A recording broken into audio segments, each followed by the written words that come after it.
Hi everybody, I'm Michael Wright and I'm the Canine Behaviourist. I just did this live on Facebook, but of course, Facebook as it is, there was no audio at all on it. So I'm going to do it again and then I'll post it back to Facebook and I will eventually get this right. So bear with me. So I'll pop up here most Wednesdays and just share some thoughts with you about canine behaviour and any other dog related issues, maybe training, that type of thing, but mainly canine behaviour. So I'm a fully qualified canine behaviourist. I've been doing this for a number of years now and I've been helping people with their dogs for a lot longer, but without any actual qualifications or charging them money for the privilege, just from experience and having rescued quite a few dogs over the years. And I kind of get dogs. So I took the time to become qualified, so now I can offer you some educated advice. So today I want to talk about socializing our dogs. It's one of my favorite topics actually because I see many times where this isn't being done perhaps as well as it ought to be. I can't stress to dog owners how important socializing our dog properly is to the quality of their lives and for their behavior actually and how they deal with the world. Now, puppies should be socialized in a very structured way from a very early age.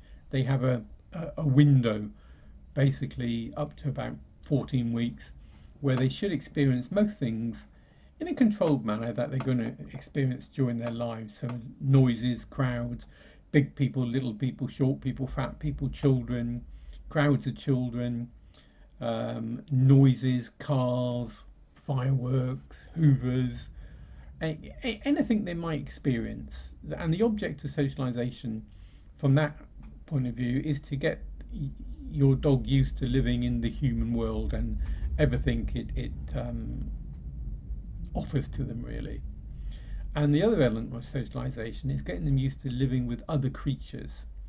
So the other creatures are us, human beings, in all our various shapes and sizes and guises, and other creatures, other dogs, cats, horses, other animals they're going to come across in their daily lives. Now, it doesn't really matter if it's a puppy or it's an older dog or it's a dog you've rescued. It's really quite incumbent upon us to make sure that we do the right thing for our dogs and that they understand what we're trying to do. Okay, so I'm going to give you a couple examples. Now, I walk in the woods pretty much every day with Ziggy, my rescue dog. And Ziggy likes to meet other dogs, other people. She can be a little bit grumpy occasionally. She can be, I'm not that interested. Other times she might want to have a little play. Depends on her mood, really. But I actively make sure that she's socialised in that way. So if there's an opportunity to stop and talk to people, I'll take that. If there's an opportunity for her to meet another dog or a group of dogs, I'll get involved in that where I can. Anything that helps her to live in the world, really, because she's had a slightly difficult background. I don't think she's been treated that well in the past, and occasionally you see signs of that, but not often. She's been with us 3 or 4 years now, and we've got over or got to grips with any issues she may have had. But the point of socialisation is it's not something we just do occasionally. It's a one-off thing. Socialisation, like training actually, should be done throughout the whole dog's life. We keep it up throughout the whole dog's life. That's why if you look at the current state of play in the world with the pandemic and isolation, all those sorts of things, if we apply that to our dogs stringently, so we keep them away from people, other dogs, don't be surprised if some of your very socialized dogs suddenly develop some issues and find it difficult when they do come into contact with people that they used to coming in contact and other animals, other dogs, etc. But we kept them away from that for months on end, and they can lose their social skills. They can forget them, and they can become frightened. They can become, fearful. They can become a little bit aggressive. All those sorts of things.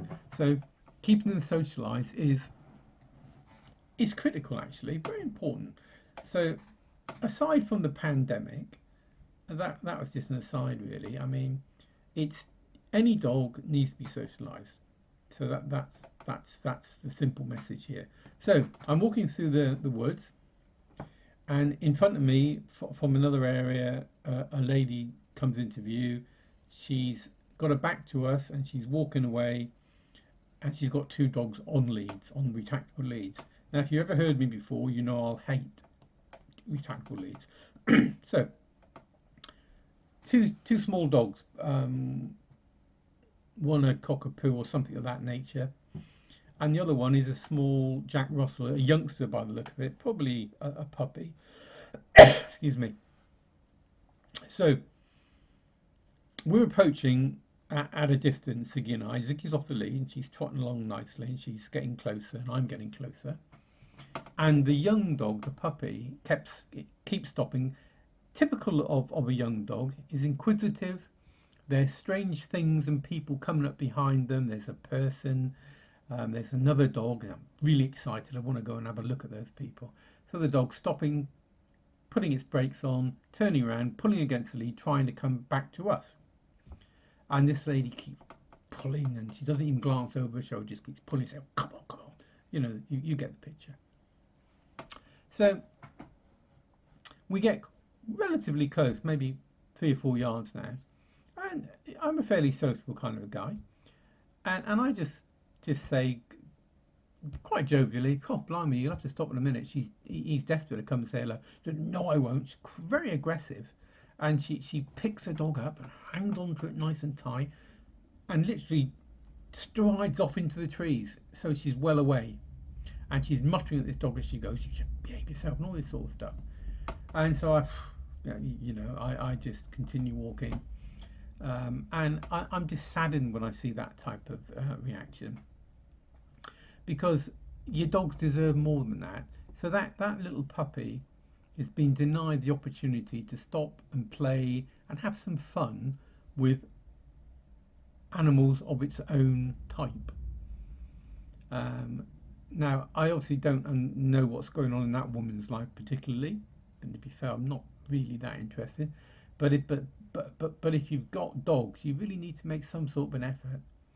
Okay, so that's a classic example. So that dog, I will wager, will suffer that type of stuff throughout its life. It won't be allowed to meet anybody, any stranger out in different environments, and I'll guarantee you that dog will develop some behavioural issues. I once saw a lady with a very young puppy before I retrained as a behaviourist, but I understood this anyway, and a lot of dog owners do, obviously. And she had a very small puppy, and she'd played ball with this puppy, but on a retractable lead. So this puppy was never released off the lead and allowed just to run free, just to go and run free. No. And I said to her, "You really need to get the dog off the lead. It needs to socialise." She wasn't open to any advice whatsoever. And if she saw me coming, she'd go in the opposite direction with the dog on this bloody lead. Excuse my language. And ultimately, this dog became a very yappy, little bit aggressive little dog. So anything it saw, it would bark and growl and grumble. And that's a direct reflection of how it wasn't socialised as a puppy, and was continually denied its fundamental need to socialise properly. So there's two examples. Now let me just give you an example of how it should be done. On the same day I met the first woman who dragged the dog away, I met another lady coming towards me. Now we're in a very large fenced field, huge, lots of acreage, and lots of people with their dogs. There's paths there, so we're walking along. We're approaching this lady. She's got 3 dogs. She's got a border collie, a little similar to the one behind me, having to play with the Dalmatian. And she's got two very big Rottweilers. Now they're all off the lead, and she calls to me. She says, "That's okay." I said, "Not a problem." I said, "Beautiful dog, not a problem." And so I approach these dogs. I can see these dogs are fairly relaxed, and they say hello to Ziggy, all very politely. And Ziggy's a little bit nervy around the very big dogs, but she's okay with these two. Says hello to the collie who's jumping around like a collie does. And I'm just chatting with this lady. And one of the things that saddened me again a little bit, these two Rottweilers, they had big fluorescent green collars on that said, "I am friendly." And it's sad that we have to do that because there's a lot of ignorance in the dog world. You know, just because you see a Rottweiler or a Doberman or a German Shepherd doesn't mean they're nasty, aggressive dogs. Just means they're what we call a power breeds. They need proper handling, but they can be very nice dogs indeed. And to illustrate my point, these two um, Rottweilers were indeed that. They were lovely dogs. This lady knew what she was doing. And I'm just saying, it's a bit sad we have to label them, isn't it, really? She said, "Well, the problem is when I approach quite a lot of people, the first thing they do, they see um, my dog or my dogs, and they see their Rottweilers, and they're instantly frightened, and they put their dogs on the lead, and they look nervous, etc." I said, "No, it's a shame." So that's ignorance. But here was an example of somebody who was taking the time to do what was right for her dogs. And these dogs are responding accordingly. These dogs sat in front of me, good as gold. I gave them a little treat, and then they went and rolled around in the grass and had a nice time, and they were delightful. No bother whatsoever. But here we had somebody who knew they were doing and was making the right efforts. And this is something she does all the time, and that's the key. As I said before, many of the things I talk about, you don't do it once, you do it throughout their whole life. So if you train them in something, be it recall, you revisit that throughout their whole life, so it's locked in. Same with socialization. If you don't socialize a dog properly, or you stop socializing a dog properly, it will quite often develop some sort of issue, some sort of behavioral issue. So it's something we do throughout their whole lives. We owe it to them. And let me give you a couple more examples. Saw a lady with it was a cockapoo, about 3 years old, just a couple of days back. And as I approached them with Ziggy, this lady was just about to put it on the lead. She looked nervous. I said, "Okay, it's not a problem," because Ziggy keeps well out of the way. She doesn't get involved in stuff. And I'm in control of most of these situations, well, all these situations actually. I have a very sharp eye for it. And I'm gauging these dogs as I come along. I said, "Well," she says, "he can be a bit barky, a little bit." I said, "That's okay." Well, you know. And so we approached, and you could see this dog was a little bit tense, but he then kind of chilled out and relaxed a little bit. And after that, he was as good as gold. No problem at all. They sniffed each other's bums and checked each other out, did normal dog behaviour, and then they went their own ways and minded their own business. And this dog was as good as gold. And she said, "Oh, no, you can't be reactive." One of the words I hate is reactive. People bandy that around. My dog's reactive to this and that, whatever, and we label these dogs. So I'm a little uncomfortable with that personally. So I said, "Well, have you had advice in the past?" She said, "Oh, I've been to a behaviourist and he taught me this and that." And I said, "Well, what?" Because I'm always interested, obviously. And I said, "What have the behaviourist told you?" "Oh, well, I keep giving him food. Just keep giving him food. So he keeps looking at me while a dog's going by or whatever." And again, that's wrong. I'm sorry, it's just wrong. You're bribing a dog to keep its eyes on you, and you're not dealing with any problem that dog might have. Now, I'm not averse to using treats. I think they have their place, and when used properly, they can be very good indeed. So I explained to this lady that's basically bribing. You're not actually dealing with the problem. I said, "Has he got over this problem?" "Well, not really. He still kind of does it." I said, "Right. So that's not working, is it?" I said, "Here's what I would suggest. I said carry some treats, something special, something they're not used to having. So maybe a bit of cooked chicken or maybe a little bit of strong cheese.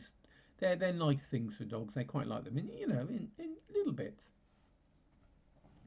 And I said, when you're approaching a dog and you're not sure about the other dog, you can put your dog on the lead. That's okay, but you have to do that in a very relaxed manner. Just stand to the side and have your dog sit relaxed. And the object is when the other dog approaches, which is it's a little bit like stranger danger. When the other dog approaches, you have to remain calm, even if your dog is yapping and growling and grumbling. You pretty much do nothing. You don't tell the dog it's okay. You don't tell it off. You don't yank on the lead. You stand there and just keep control of the dog. Just hold the dog relatively close, and as that dog approaches, and as the dog moves on, as soon as your dog calms down, which it will, as soon as the dog calms down again, that's when you reward the dog and you reinforce that good behavior. That's the object of it. You're trying to reinforce good behavior, and that helps to develop the good behavior. If you're responding to the bad stuff all the time, it kind of reinforces it, and that's why dogs don't get over it. We keep going back to it, and we make it worse. Really, not intentionally, we just do. That's the way dogs work. Okay, so the last one, and then I'll stop wittering on because, as I said, I keep this fairly short. The last one is again today I met two ladies. One with a lurcher type dog, which on the lead clearly wasn't going to be let off the lead. The dog's okay, quite fine. But also close by was another lady with her child with a young puppy, a little Jack Russell. Jack Russell was only about 17 or 18 weeks old, I think, very lively. So everything was fantastic. He wanted to be friends with everybody.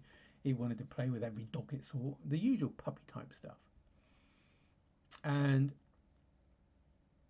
the big dog had barked at it a few times, so she was keeping a distance. And I was just chatting to the lady with the puppy. And I was making the point that I'm trying to make to you guys. This is very important. Just us stopping chatting, allowing the dogs to nose each other, look at each other, that type of thing. If your puppy's getting too lively, well, you bring him out of the way a little bit. What we don't do, we don't allow the puppy to be told off by the other dog. We're going to teach the other dog to be telling other dogs off as well. We don't really want that. So we have to control our puppy a little bit, but it's a bit of balance really. We not only control the puppy, we want to give it as much experience of meeting others of its species, other people as we possibly can. We don't let it behave crazily, but we can't let it be a puppy a little bit. It's got to be enjoyable. So I got down low with this dog as I always do, and this dog got up on my knee, said hello, and all that sort of stuff. Now I don't have dogs jumping up all the time, but a little puppy, you've got to balance it. We teach dogs to sit calmly and whatever, but we've got to allow our dogs to be dogs as well. We have to apply some common sense to it, really, a bit of logic. So I think that's really it, really. I'm just trying to make the point that socialization isn't an option, an additional extra. It's the fundamental thing we have to do to make sure our dogs live sociable and enjoyable lives and live with us humans and other dogs and other animals throughout its life. And it's something we do throughout a dog's life. It's not one of these things you can just tick off and say, oh, that's it, done that. You do it throughout the whole life. So I'm happy to take questions either when we do a live session, which I'm going to try and get the live sessions to work properly.